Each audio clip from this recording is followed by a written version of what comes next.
Good morning students. बच्चों, कल हमने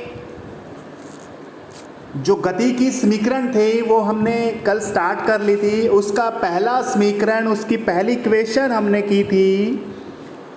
कल क्या किया था, जो वेग समय की जो समीकरण थी वो हमने की थी कल। वेग समय यानी velocity time, v equal to क्या था, u प्लस ए टी। ये कल किया था बच्चों। कल मैंने आपको ये फॉर्मूला याद करने की भी बताया था। v से क्या बनता है, वेग या वेलोसिटी, और लास्ट में इसमें t आया हुआ है टाइम। तो ये वेलोसिटी टाइम की इक्वेशन है, यानी वेग समय की समीकरण थी। आज हम देखो, जो कल ग्राफ बनाया था ना, उसी ग्राफ से तीनों की तीनों समीकरण आएंगी बच्चों। ठीक है, आज भी उसी ग्राफ को यूज करते हैं और उसकी सेकंड इक्वेशन निकालते हैं, दूसरी समीकरण को निकालते हैं बच्चों आज। ठीक है, देखिए, मान लीजिए वही सेम सिचुएशन है। कोई वस्तु एक समान त्वरण से चल रही है, यानी let any object is moving with uniform acceleration.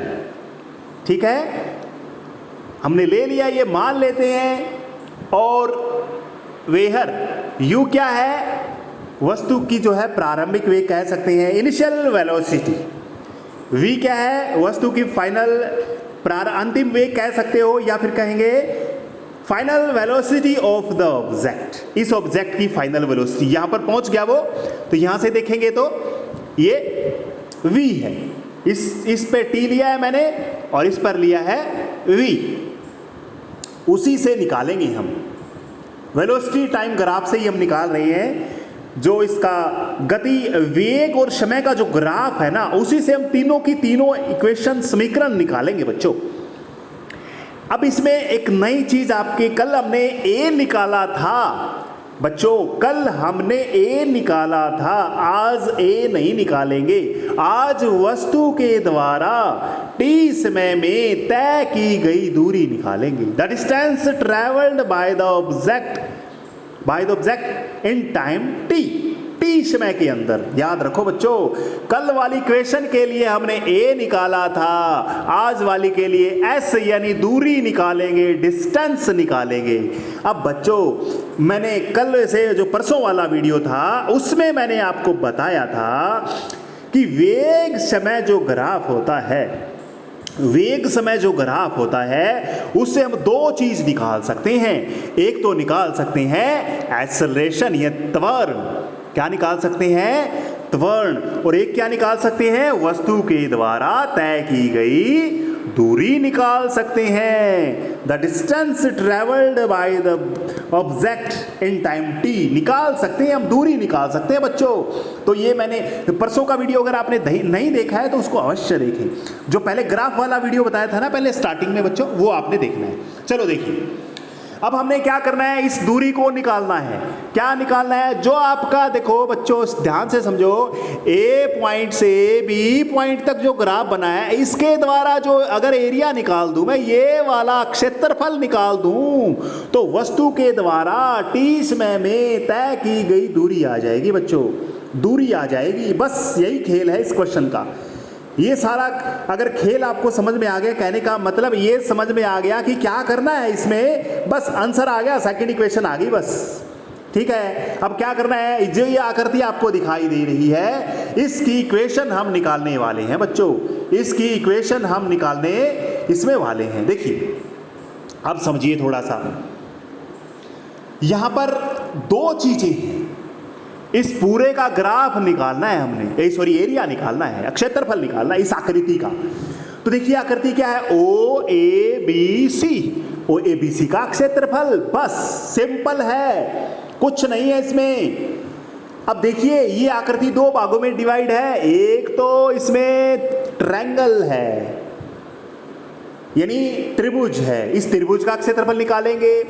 Plus क्या करेंगे बच्चों, देखो प्लस में हम नीचे जो आपको रेक्टेंगल नजर आ रही है, आयत नजर आ रही है, इसका एरिया निकालेंगे, इसका क्षेत्रफल निकालेंगे और दोनों को जोड़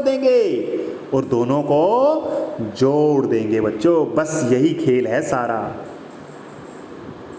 समझ में आ गया होगा ये। यानी हमने पहले आयत का क्षेत्रफल निकालना है, नीचे वाली का निकाल लो, चाहे कोई भी निकाल लो, पहले कौन सा निकाल लो, इसमें कोई दिक्कत नहीं है। ठीक है, निकालता हूं मैं, क्षेत्रफल लिख देता हूं। आयत ओ ई का क्षेत्रफल, ओ ए ई सी का क्षेत्रफल प्लस त्रिभुज ए बी ई का क्षेत्रफल, ए बी ई यानी इस त्रिभुज का क्षेत्रफल, इन दोनों को जोड़ेंगे। अब देखो आगे, अगर आयत का क्षेत्रफल निकालना है तो क्या होता है, लंबाई गुणा चौड़ाई या चौड़ाई गुणा लंबाई, ये तो आपको पता है, लंबाई गुणा चौड़ाई यानी लेंथ इनटू ब्रेड्थ। बच्चों इंग्लिश में साथ में लिख लेना इसको, area of quadrilateral OABC, area of rectangle OEC plus area of triangle ABE लिख लेंगे।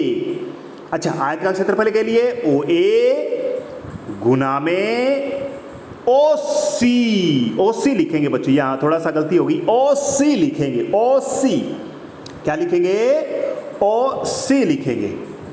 और OA की वैल्यू कितनी है, U, वेरी गुड, क्योंकि हम स्टार्टिंग में इसका जो वेग था, वेलोसिटी थी, शुरू के अंदर बिल्कुल U थी, क्या थी, U थी।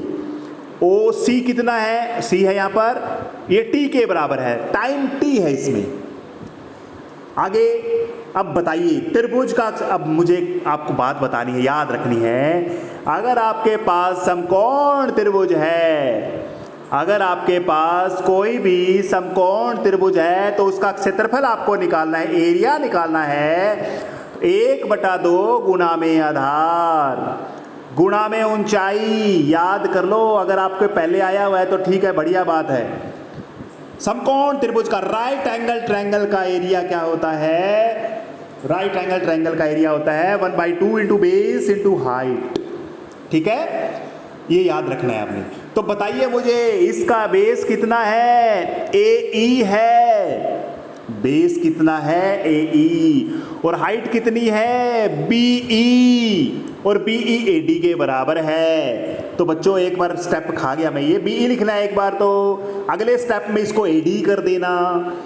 BE और AD बराबर है, आपस में बराबर बराबर दूरियां हैं, दो समांतर रेखाएं हैं, इनके बीच की दूरी बराबर होगी। BE और AD बराबर है बच्चों यहां पर, इसलिए मैंने BE नहीं लिखा, AD लिख दिया। क्या लिख दिया, क्योंकि अगर ये 10 है तो ये भी 10 होगा बच्चों। चलो अब वैल्यू रख देते हैं। OA की वैल्यू हमने रख ही दी थी, U थी, OT की वैल्यू T थी, OC की वैल्यू, और 1/2 लिख दिया, सेम टू सेम। AE कितना है, फिर से ये इसके ही बराबर है, OC के बराबर है AE। ये वाली वैल्यू दोनों बराबर है, ये वाली T होगी, ये वाली भी T है।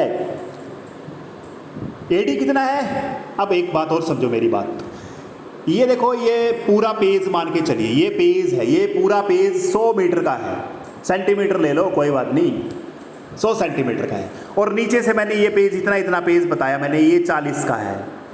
कितने का है, 40। अब ऊपर का कितना बच गया बताओ, 100 में से क्या करोगे, 40 माइनस करोगे कि नहीं करोगे, इस पूरे में से 40 माइनस करोगे आप, यस, यही इसमें लगाएंगे। पूरी वैल्यू V है और नीचे वाली U है, माइनस कर देंगे। अब बच्चों छोटी सी बात, कल वाला जो इक्वेशन जो हमने सिद्ध किया था, प्रूव किया था, उसको यूज करने वाले हैं हम। कल वाले को क्या था, गति की पहली इक्वेशन क्या थी, first equation of motion, v बराबर u प्लस AT किया था।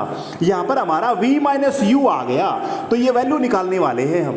तो u को इधर ले आओ, v माइनस u बराबर AT आ जाएगा। v माइनस u की जगह मैं AT रख सकता हूं, क्योंकि मैंने जो कल इक्वेशन करवाई थी वही इक्वेशन मैं करने वाला हूं बच्चों, वही इक्वेशन मैं करने इसमें वाला हूं। देखिए इसमें एक बार देखिए, गति का पहला समीकरण प्रयोग करने पर using first equation of motion v equal to u plus AT, v बराबर u जमा AT, और u को इधर ले आएंगे, माइनस का हो गया। बच्चों ये कल वाला याद रखना है आपने, कल वाला याद नहीं होगा तो फायदा नहीं है इसका। v माइनस यू बराबर AT के बराबर पुट करूंगा मैं इसकी जगह, ये रख दिया AT, देखो इसकी जगह मैंने AT रख दिया, ये रख दिया। अब 1/2 पहले से था, t पहले से था, इसकी जगह AT आ गया। अब बताओ t की t से गुणा कराएंगे, x की x से कराते हैं तो x का स्क्वायर आता है ना, इसलिए t की t से कराएंगे तो t का स्क्वायर आ जाएगा, बिल्कुल सिंपल। और ये जो आंसर आ गया यही है गति का दूसरा समीकरण। This is the second equation of motion. यही आपका क्या है, गति की दूसरी समीकरण है बच्चों। तो बच्चों दोनों वीडियो आपने अगर देख लिए, अच्छे से वॉच कर लिए हैं, तो बच्चों इनको 2-3 बार लिख के देखो, रफ कॉपी में 1-2 बार करके देखो, ड्राइव करके देखो, पेपर में डायरेक्ट पूछे जाते हैं ये, ठीक है। इतना करना जरूरी है आपको। Thank you. Share and subscribe my channel. Thank you.